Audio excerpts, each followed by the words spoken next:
안녕하십니까. JTBC 저녁 뉴스입니다. 전라북도가 추진하는 친환경 상용차 자율주행기지 사업에 청신호가 켜졌습니다.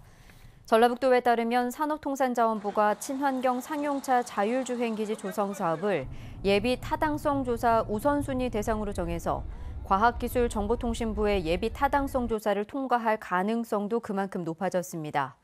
친환경 상용차 자율주행기지 조성 사업은 2023년까지 군산과 새만금에 2,200억 원을 들여 자율주행 연구개발과 기반시설을 구축하는 사업입니다. 폭염으로 인한 온열 질환자가 150명으로 늘었습니다. 전라북도에 따르면 어제 하루 남원과 김제, 완주에서 3명이 추가로 열사병으로 치료를 받아 올여름 온열 질환자가 150명으로 늘었습니다.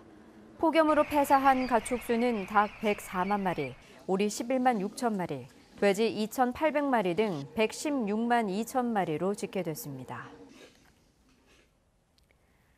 농림부 고위 공무원이 영남 출신에 집중되고 호남과 다른 지역은 크게 소외된 것으로 나타났습니다. 국회 박주현 의원이 농림부에서 받은 자료를 분석한 결과 3급 이상의 고위 공무원 가운데 영남 출신은 모두 22명으로 전체 54%를 차지했으며 호남 출신 6명의 3.7배나 됐습니다. 박주현 의원은 농업 농촌을 살리기 위해서는 적절한 지역별 배분이 필요하다면서 지역 안배를 고려한 개선이 필요하다고 말했습니다. 국회 정운천 의원이 바른미래당 당대표 선거 출마를 선언했습니다. 정운천 의원은 국회에서 기자회견을 갖고 나라와 당을 살리기 위해 출마하게 됐다면서 국내외 일자리 창출과 민생 정책에 힘을 쏟고 당의 화학적 결합을 이끌어내 수권정당으로 거듭날 수 있도록 힘쓰겠다고 말했습니다. 바른미래당 당대표 선거는 모두 10여 명의 출마가 예상되고 있으며 오는 11일 6명으로 후보자를 압축한 뒤 권리당원과 일반당원 그리고 여론조사로 선출합니다. 전라북도 산하 공공기관장 후보자에 대한 인사청문회 도입을 더 이상 미뤄선 안 된다는 주장이 나왔습니다.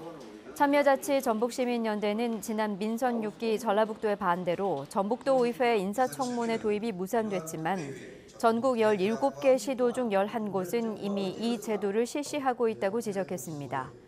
참여연대는 단체장의 낙하산 인사와 퇴직 공무원 회전문 인사, 부실 경영 논란이 끊이지 않는 만큼 인사청문회를 도입해서 사전 검증을 해야 한다고 주장했습니다.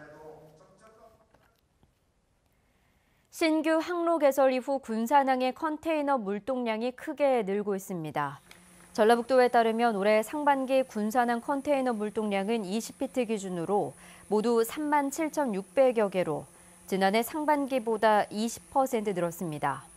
전라북도는 지난해 군산항과 중국 칭타오, 렌윈을 잇는 화물 항로가 잇따라 개설되면서 물동량이 크게 늘었다며 올해 하반기에는 타이완 가오슝 항로를 추가로 개설할 예정이라고 밝혔습니다. 전북은행이 대한적십자사 전북지사와 함께 다문화 가정의 친정 나들이를 지원했습니다. 전북은행은 경제적 어려움으로 친정을 방문하지 못한 이주 여성들 가운데 10가족을 초청해서 왕복 항공권과 150만 원의 여행 경비를 전달했습니다. 지난 2010년 시작된 이 사업을 통해 지금까지 429명의 다문화 가정 가족들이 아내와 엄마의 고향을 다녀왔습니다. 전북 사회복지 관련 종사자들이 이른바 봉침 목사로 알려진 이모 씨에 대한 1심 판결이 솜방망이에 그쳤다며 엄중한 처벌을 촉구하고 나섰습니다. 전북 사회복지사협회와 사회복지교수협의체, 장애인 주간보호시설협회는 허위 경력으로 장애인 시설장이 된 이 씨에 대해 1심 재판부가 무죄를 선고한 것은 관련 법령을 잘못 해석한 결과라고 주장했습니다.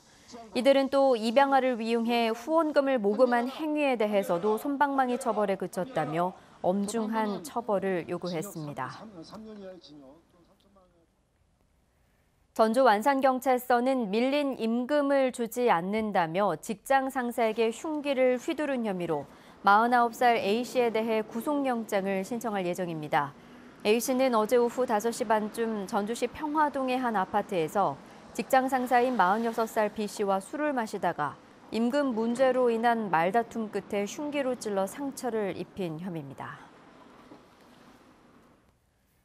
가을의 시작을 알리는 입추를 맞았지만 오늘도 35도 안팎의 폭염이 이어졌습니다. 시간당 60mm의 폭우가 내린 남원은 호우경보 속에 86mm의 비가 왔으며 현재 임실과 완주에도 비가 내리고 있습니다.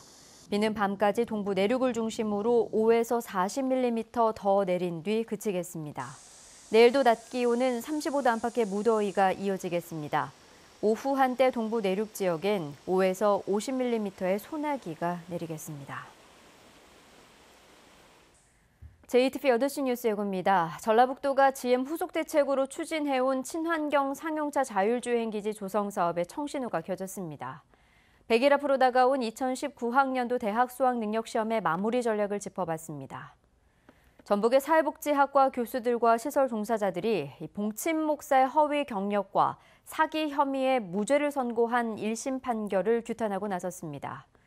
이번 폭염으로 농작물 가운데 인삼 피해가 가장 크지만 정작 농작물 보험이 적용되지 않아 농가들이 어려움을 겪고 있습니다. 자세한 소식은 JTBC 8시 뉴스에서 전해드리겠습니다.